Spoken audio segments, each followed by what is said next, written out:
नमस्कार दोस्तों, आप सभी विद्यार्थियों का एक बार फिर से स्वागत है एनसीईआरटी एजुकेशन लैब में। तो आज तीसरा दिन है दोस्तों, आज तीसरा दिन है सप्ताह 1। तो आज का टॉपिक है क्लास 10th का विज्ञान अध्याय 1 रासायनिक अभिक्रिया एवं समीकरण। तो पिछले वीडियो में हम लोग देखे थे दोस्तों कि रासायनिक समीकरण क्या होता है और इसके सबसे सरलतम लिखने का तरीका भी हम लोग देखे थे। पहले हम लोग लिखे थे शब्द समीकरण, इसके बाद सूत्रों का प्रयोग करके इसका रासायनिक समीकरण लिखे थे। अब हम लोग देखते हैं नेक्स्ट पॉइंट, रासायनिक समीकरणों का लिखना। रासायनिक समीकरण का लिखना भी कल का वीडियो में हो गया था। आज हम लोग देखने वाले हैं संतुलित रासायनिक समीकरण का महत्व, यानी संतुलित करना क्यों जरूरी है, समीकरण को संतुलित करना क्यों जरूरी है। तो चलिए स्टार्ट करते हैं। तो आपको द्रव्यमान के संरक्षण का नियम स्मरण होगा। तो आप द्रव्यमान के संरक्षण का नियम पढ़े हैं, जिसका आपने 9वीं कक्षा में अध्ययन किया था। तो कक्षा 9 में हम लोग पढ़े थे कि द्रव्यमान संरक्षण क्या होगा। तो चलिए इसको हम संक्षिप्त में बता देता हूँ।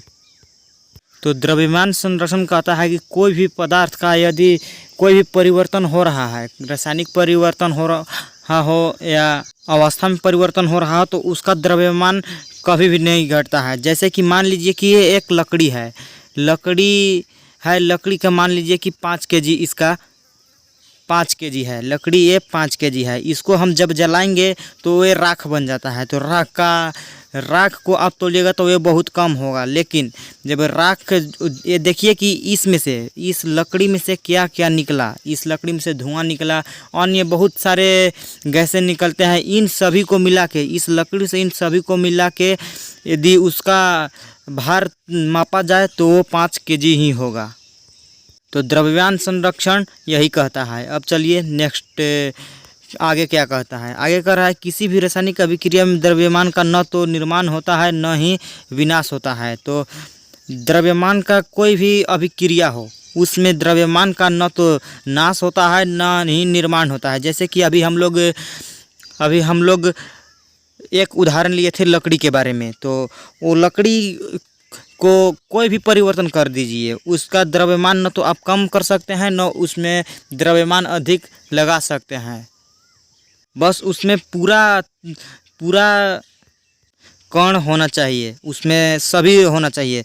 अर्थात किसी भी रासायनिक अभिक्रिया के उत्पाद तत्वों का कुल द्रव्यमान अभिकारकों तत्वों के कुल द्रव्यमान के बराबर होता है। तो ये कह रहा है यदि किसी भी रासायनिक अभिक्रिया है, उसका समीकरण आप लिखे तो उत्पाद में जितने तत्व हैं उनका द्रव्यमान और अभिकारक में जितना तत्व है उनका द्रव्यमान बराबर होगा।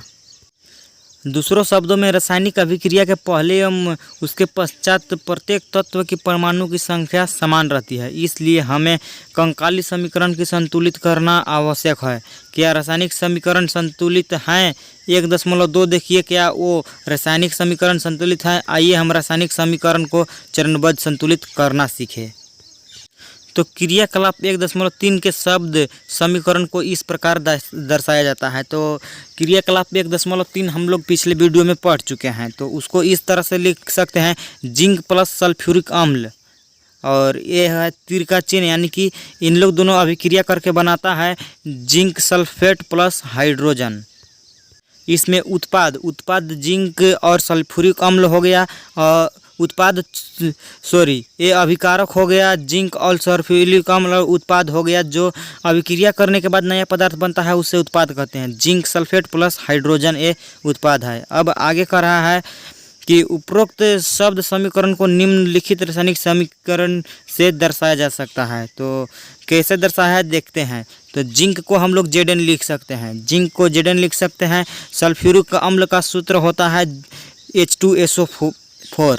H2SO4 सल्फ्यूरिक अम्ल का सूत्र होता है, ये आपको याद होना चाहिए। अब बनाता है ये तीर का निशान, इसका सिरा उत्पाद की ओर होना चाहिए, उत्पाद की ओर है। अब जिंक सल्फेट का सूत्र होता है ZnSO4। ये देखिए जिंक सल्फेट का सूत्र होता है ZnSO4। अब hydrogen plus hydrogen, hydrogen gas को हम सूत्र होता है H2। तो अब आगे कर रहा है कि आइए समीकरण 1.3 में 1.3 समीकरण दिया गया है, तीर के निशान के दोनों ओर के तत्वों के परमाणु की संख्या का तुलना करें।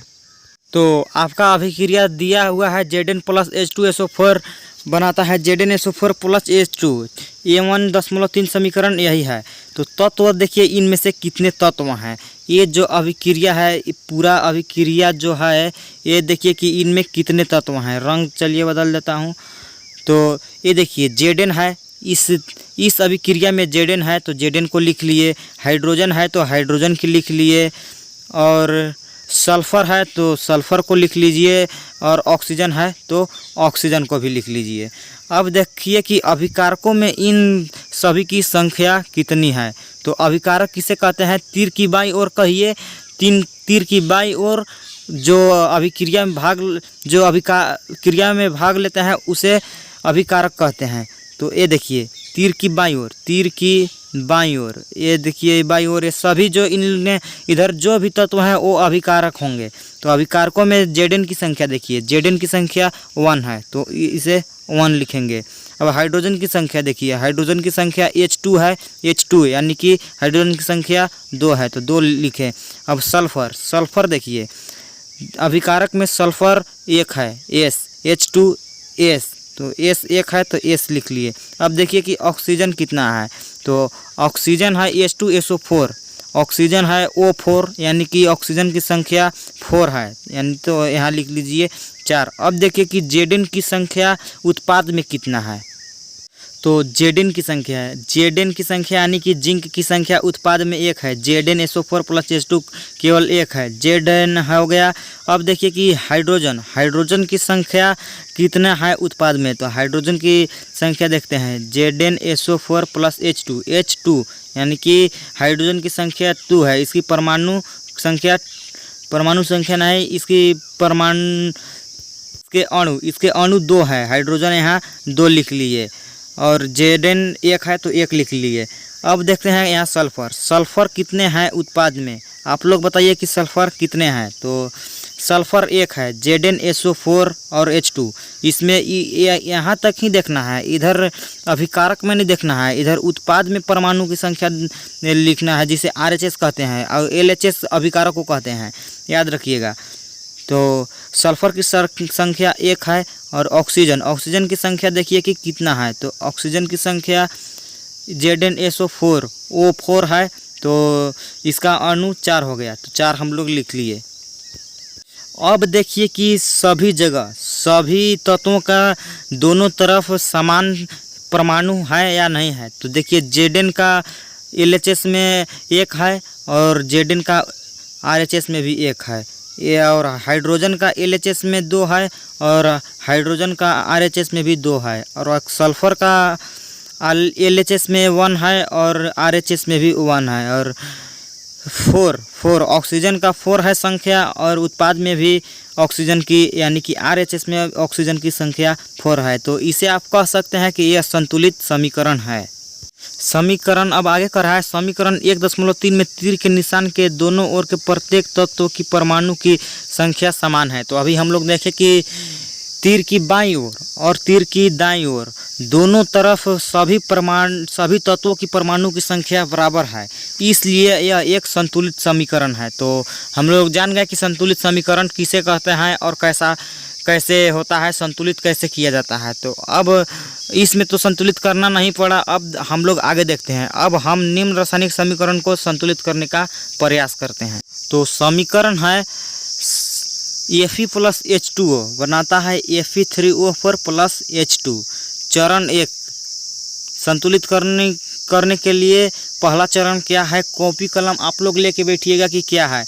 चरण 1 लिखिए और लिखिए रासायनिक समीकरण को संतुलित करने के लिए सबसे पहले प्रत्येक सूत्र के चारों ओर एक बॉक्स बना लीजिए। समीकरण को संतुलित करते समय बॉक्स के अंदर कुछ भी परिवर्तन नहीं कीजिए। तो पहला चरण में कह रहा है कि जो भी सूत्र है, जो भी अभिक्रिया का सूत्र है, उसके सभी तत्वों और सभी प्रत्येक सूत्रों के चारों तरफ एक बॉक्स बना लीजिए। ये देखिए Fe में बनाया है, H2O में बनाया है, Fe3O4 में बनाया है और H2 में बनाया है। और इसके बाद कह रहा है कि चरण दूसरा में क्या करना है। चरण दूसरा में कह रहा है कि असंतुलित समीकरण 1.5 में उपस्थित विभिन्न तत्वों के परमाणु की संख्या की सूची बनाइए। तो जिस प्रकार हम लोग पिछले 1.3 समीकरण था, जो 1.3 समीकरण था, पिछला समीकरण में हम लोग जिस प्रकार से परमाणु की संख्या की सूची बनाए थे उसी प्रकार से बनाना है। तो ये देखिए बनाया हुआ है। Fe की संख्या अभिकारक में 1 है और उत्पादक में 3 है, और हाइड्रोजन की संख्या 2 है और उत्पाद में भी हाइड्रोजन की संख्या 2 है। लेकिन ऑक्सीजन की संख्या 1 है और उत्पाद में है ऑक्सीजन की संख्या 4 है। तो ये संतुलित नहीं है। अब चरण 3 में कह रहा है कि सुविधा के लिए सबसे अधिक परमाणु वाले यौगिक को पहले संतुलित कीजिए, चाहे वो अभिकारक हो या उत्पाद। उस यौगिक में सबसे अधिक परमाणु वाले तत्व को चुनिए। इस आधार पर हम Fe3O4 और उसे ऑक्सीजन तत्व को चुनते हैं। दाईं ओर ऑक्सीजन की 4 परमाणु है, जबकि बाईं ओर केवल 1 ऑक्सीजन परमाणु के संतुलित करने के लिए। ये देखिए ऑक्सीजन की परमाणु प्रारंभ में 1 है, अभिकारक में 1 है और उत्पाद में 4 है। तो संतुलित करने के लिए 1 × 4 कीजिए, तभी तो अभिकारक में 4 होगा। तो यही बोल रहा है सबसे अधिक जो परमाणु होगा, वो चाहे अभिकारक हो या उत्पाद हो, इससे मतलब नहीं है, पहले हम लोग उसे संतुलित करेंगे। अब आगे कह रहा है कि यह याद रखना आवश्यक है कि परमाणु की संख्या को बराबर करने के लिए हम अभिक्रिया में शामिल तत्वों तथा यौगिक के सूत्रों को नहीं बदल सकते हैं। तो जो भी सूत्र है, सूत्र वही रहना चाहिए, सूत्र को आप नहीं बदल सकते हैं। जैसे कि देखिए दिया हुआ है, ऑक्सीजन परमाणु की संतुलित करने के लिए हम 4 गुणांक लगाकर 4H2O लिख सकते हैं, लेकिन H2O4 नहीं लिख सकते। ये देखिए बात राइट कहा, H2O4 नहीं लिख सकते हैं, 4H2O लिख सकते हैं। वो सभी के लिए, क्या कि सूत्र में परिवर्तन हो जा रहा है H2O4, लेकिन सूत्र में परिवर्तन नहीं करना है, H2O4 नहीं लिख सकते हैं। आंशिक रूप से संतुलित समीकरण अब इस प्रकार होगा। तो अब इतना करने के बाद हमारा इस प्रकार से होगा। Fe + 4H2O हम क्यों किए, क्योंकि इसमें देखिए ऑक्सीजन की संख्या 4 है, इसलिए इसमें इस ऑक्सीजन में हम 4 से गुना कर दिए, तो इसमें भी ऑक्सीजन 4 हो गया और यहाँ भी ऑक्सीजन 4 हो गया, ये संतुलित हो गया। तो देखना है कि सबसे अधिक कौन है, उसे ही पहले संतुलित करना है, याद रखिएगा, +H2। अब देखिए कि चरण 4 में क्या कहता है। तो चरण 4 में कहता है Fe तथा हाइड्रोजन परमाणु अब भी संतुलित नहीं है। तो हाइड्रोजन और Fe अभी भी संतुलित नहीं है, क्योंकि यहाँ देखिए Fe की संख्या 1 है और Fe की संख्या यहाँ 3 है। इनमें से किसी एक तत्व को चुनकर आगे बढ़ते हैं। अब हम आंशिक रूप से संतुलित करने में हाइड्रोजन परमाणु को संतुलित करते हैं। तो अब हाइड्रोजन को संतुलित करते हैं कि इसमें क्या करना पड़ेगा। तो हाइड्रोजन परमाणु को बराबर करने के लिए दाईं ओर हाइड्रोजन अणु की संख्या को 4 कर देते हैं। तो बाईं ओर देखिए कि हाइड्रोजन कितना है, बाईं ओर 4 से गुना किए हैं तो वो सभी में होगा। तो 4 × 2 करेंगे तो 4 दूना के 8 हो गया, हाइड्रोजन की संख्या बाईं ओर 8 हो गया। और इधर उत्पाद में भी अभी 2 है, इसको भी 4 से गुना करेंगे तो 8 हो जाएगा। तो चलिए हम लोग करते हैं। तो हाइड्रोजन की परमाणु के लिए अब हम लोग देखते हैं। तो पहला प्रारंभ में हम लोग ऐसे लिख सकते हैं, 8 × 4H2O में अभिकारक में ये देखिए इतना है, हाइड्रोजन की संख्या 8 है, उत्पादक में 2 है, तो हम लोग 4 से गुना कर दिए, 4 दूना के 8 हो गया। संतुलित करने के लिए 8, उत्पादक में 4 × 2 कर दिए, यानी कि 2 में 4 से गुना कर दिया। हाइड्रोजन की संख्या 2 है, उसमें 4 से गुना कर दिए तो वो हो गया 8। तो ऐसे ही अब हम इतना कर लेंगे तो समीकरण इस प्रकार से होगा। Fe + 4H2O बनाता है Fe3O4 + 4H2O, क्योंकि 4 में हम H2O में 4 से गुना किए हैं। अब आंशिक रूप से संतुलित समीकरण। अब चरण 5 में देखिए क्या करना है। तो चरण 5 में कह रहा है कि ऊपर दिए गए समीकरण की जांच कीजिए तथा तीसरा तत्व चुन लीजिए जो अब तक संतुलित नहीं है।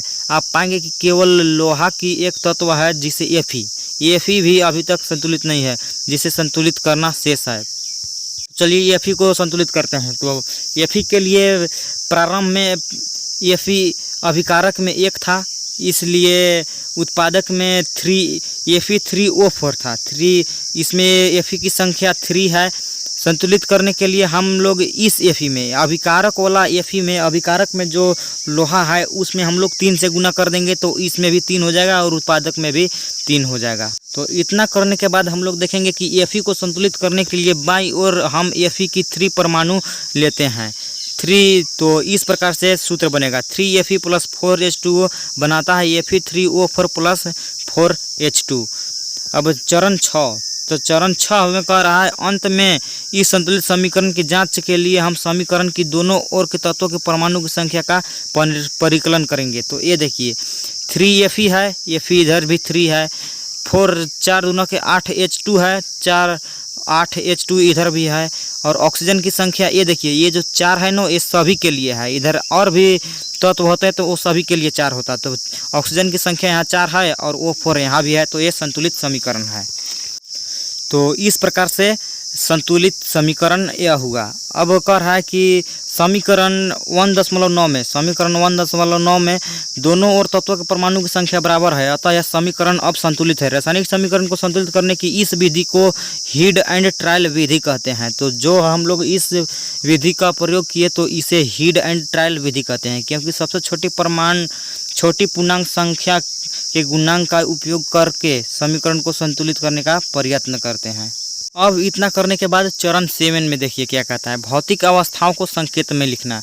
तो भौतिक अवस्था भी बताना बहुत ज़रूरी होता है रासायनिक अभिक्रिया के समीकरण में। तो ऊपर लिखे संतुलित समीकरण 1.9 के सावधानी से जांच कीजिए, क्या इस समीकरण से हमें अभिकारकों तथा उत्पादकों के भौतिक अवस्था के बारे में ज्ञात होता है। इस समीकरण में उनकी भौतिक अवस्थाओं की कोई जानकारी नहीं है। रासायनिक समीकरण को अधिक सूचनापूर्ण बनाने के लिए अभिकारकों तथा उत्पादकों के रासायनिक सूत्र के साथ उनके भौतिक अवस्थाओं को भी दर्शाया जाता है। अभिकारकों तथा उत्पादकों के गैस, द्रव, जलीय, ठोस अवस्थाओं को क्रमशः ये देखिए, उत्पादकों को गैस को G से और द्रव को L यानी कि लिक्विड से, जलीय को AQ से, जो जल में घुला होता है उसे AQ से, तथा ठोस को S से दर्शाया जाता है। अभिकारक या उत्पाद जब जल में घोल के रूप में उपस्थित होते हैं तो हम लोग AQ लिखते हैं। तो जब भी अभिकारक हो या उत्पाद हो जल में घोल के रूप में रहेंगे तो उसे AQ लिखते हैं। तो ये देखिए अब समीकरण को जो हम लोग संतुलित किए थे वो इस प्रकार से होगा 3Fe S क्या है, अभी हम लोग देखे थे कि S जल है, जलीय है, और H2O एक गैस है, H2O भाप के रूप में है, H2O यहाँ Fe3O4S 4H2। तो ये लिखना भौतिक अवस्था भी बताना बहुत ज़रूरी होता है। तो कह रहा है कि ध्यान दीजिए कि 1.10 में H2O के साथ G चिन्ह का उपयोग किया गया है। यह दर्शाता है कि इस अभिक्रिया में जल का उपयोग भाप के रूप में किया गया है। प्रायः हर रासायनिक समीकरण भौतिक अवस्था को शामिल नहीं किया जाता है जब तक यह आवश्यक नहीं हो। तो जब तक आपको नहीं कहा जाए वो तब तक आप नहीं कर सकते हैं, ये इतना ज़रूरी नहीं होता है। तो कभी कभी अभिक्रिया की परिस्थितियाँ जैसे कि ताप, दाब, प्रत्येक उत्प्रेरक आदि को भी तीर के निशान के ऊपर या नीचे दर्शाया जाता है। जैसे ये देखिए CO को G यानी कि गैस है, 2H2O गैस है, 340 ATM, ये देखिए 340 ATM, इसको जब इतना पर गर्म करेंगे तो CH3OH लिक्विड प्राप्त होगा। तो कभी कभी ऐसा भी लिखते हैं जैसे कि सेकेंड में है CO2 AQ है और 12H2O लिक्विड है, सूर्य का प्रकाश एक यानी कि क्लोरोफिल, तो ये बनाता है C6H12O6 यानी कि glucose plus 62AQ plus 6H2O, यानी कि ये कौन सा समीकरण है, ये संतुलित समीकरण है। और इसे हम लोग कहते हैं प्रकाश संश्लेषण अभिक्रिया का सूत्र। आप लोग याद रखिएगा, ये प्रकाश संश्लेषण अभिक्रिया का सूत्र है। प्रकाश संश्लेषण अभिक्रिया ऐसे ही होता है, जब कार्बन डाइऑक्साइड और जल को सूर्य के प्रकाश की उपस्थिति में अभिक्रिया होता है और भी बहुत तरह से प्रकाश संश्लेषण में क्रिया होता है, तो ग्लूकोज बनता है और कार्बोहाइड्रेट बनता है। तो इस वीडियो में बस इतना ही। अब हम लोग नेक्स्ट वीडियो में मिलेंगे तो पढ़ेंगे। ये देखिए, ये प्रश्न, कुछ प्रश्न दिया हुआ है, तो इस प्रश्न को आप लोग बनाकर कल दिखाइएगा। तो इसे हम लोग कल सॉल्व करेंगे। तब तक के लिए जय हिंद।